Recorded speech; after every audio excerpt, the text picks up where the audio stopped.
हाय दोस्तों, नमस्कार। माँ ज्योति मेडिकल एंड सर्जिकल एजेंसी में आप सबका स्वागत है। आज हम बताएंगे आप लोगों को खांसी वाले सिरप के बारे में। दोस्तों, यह सेम ही कंपनी का 3 खांसी का सिरप है, जिसमें से मैं एक के बारे में बताऊंगा और बाकी 2 अगली वीडियो में एक एक कर बताऊंगा। इसलिए दोस्तों, अगर तीनों साथ में बताऊं तो वीडियो ज़्यादा लंबी हो जाती है, इसलिए मैं एक एक करके बताऊंगा। दोस्तों, आशा करता हूं कि आप सबको हमारी यह वीडियो अच्छी लगे।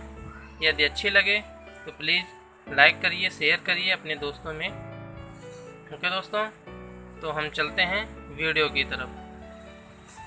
तो दोस्तों, हम पहले एक्वा ड्राई डीएक्स के बारे में बताएंगे और ये दोनों हटा देते हैं, बताते हैं इसके बारे में।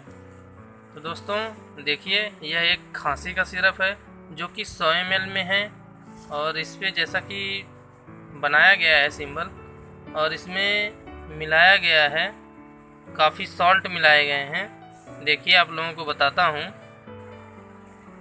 क्लोरफेनिरामिन, मैलेट एंड डेक्स्ट्रोमेथोर्पन हाइड्रोक्लोराइड सिरप।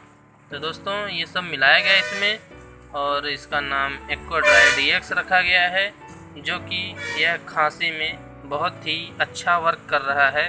दोस्तों, इसका रिस्पांस देखा गया तो बहुत ही अच्छा आ रहा है इसका रिस्पांस। और यह है, इसकी एमआरपी 95 रुपये इसकी एमआरपी है दोस्तों।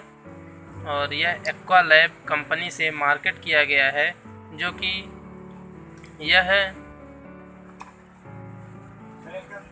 कि दोस्तों लेबोरेट का यह एक सेकेंड रूप है, जो एक्वा लैब कंपनी इसे मैन्युफैक्चर करती है।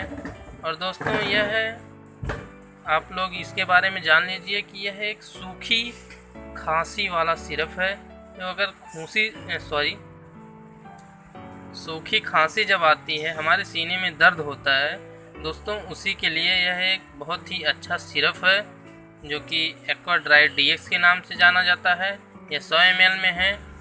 आप लोग इसके डोज का तो दोस्तों बताना चाहूँगा कि 5 ml का ढक्कन होगा, तो 10 ml एक टाइम पीजिए सुबह में खाना खाने के बाद, और 10 ml शाम को खाना खाने के बाद पीजिए। दोस्तों, आपको रिलीफ होगा, आराम मिलेगा। तो अगर यह वीडियो आप लोगों को अच्छी लगी हो तो प्लीज़ वीडियो को लाइक करें और सब्सक्राइब करें और अपने दोस्तों में शेयर करें। धन्यवाद दोस्तों, आज के लिए इतना ही। हम फिर अगली वीडियो में आप लोगों के लिए बताएंगे यह वेट कफ बीआर के बारे में। ओके दोस्तों, तो बाय बाय, टेक केयर।